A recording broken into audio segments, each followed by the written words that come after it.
Hey guys, it's Mark with the Florida Float Brothers, and we're going to teach you how to curb nudge on both the Pint and the XR. This has probably been the most requested tutorial that we've gotten, and definitely one of the best ways to keep you from ever having to step off your one wheel. While learning the curb nudge, the bottom of your one wheel will most likely get severely scratched up, so we recommend having some protective gear like float plates.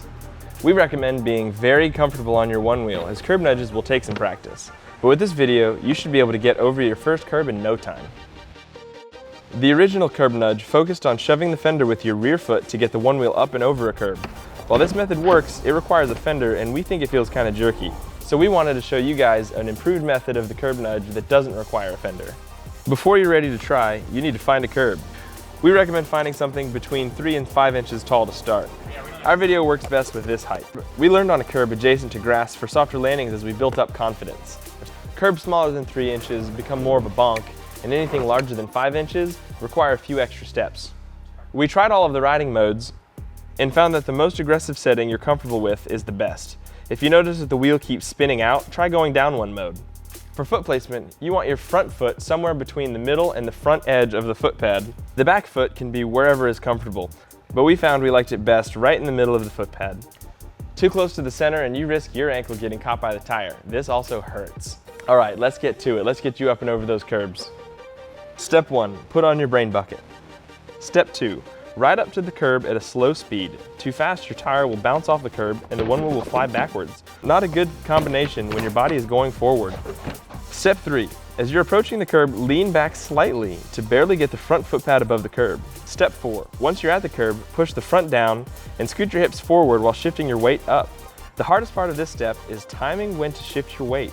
If you shift your weight too early, the one wheel is going to have too much resistance to make it over the curb and you're going to fall forward.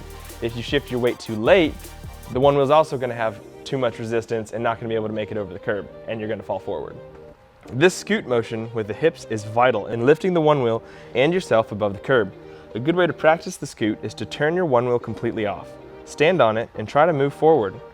The only way to get it to move is to use your hips. This can get you used to the hip movement. Another good thing to note is that when you scoot your hips forward, you want to shift your weight back and up. Back so you don't fall off the front of the board, and up so it reduces the amount of resistance that the one wheel needs to get over the curb. Step 5, stay light on your feet and keep your momentum forward. This allows the one wheel to climb over the curb with as little resistance as possible. Once you and the one wheel are on the top of the curb, lean slightly back to balance out and keep yourself from leaning too far forward and ride away. Nudging curbs over 5 inches tall requires a few extra steps. Comment below if you'd like to see us do a tutorial on how to nudge tall curbs. We really recommend keeping your knees bent the whole time through curb nudges. This allows for better balance throughout the whole motion. You've now unlocked new places to ride. Fangs on your one wheel help with steps 4 and 5 as there is much less friction and it allows your one wheel to slide forward easier as you nudge up the curb. Unless your curb leads to grass. Extra easy mode for curb nudges are doing them with flight fins. You can just lift the board up over the curb as you hit it. Heck, with flight fins, you can just jump straight up curbs without even touching them. Post a video of yourself doing a curb nudge on Instagram and tag @FloridaFloatBrothers. We'd really like to see it. Wink, wink, nudge, nudge.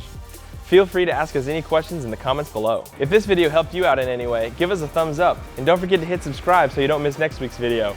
And if you missed last week's video, check it out up here. Stay safe and float on. This allows for better balance. We learned on a curb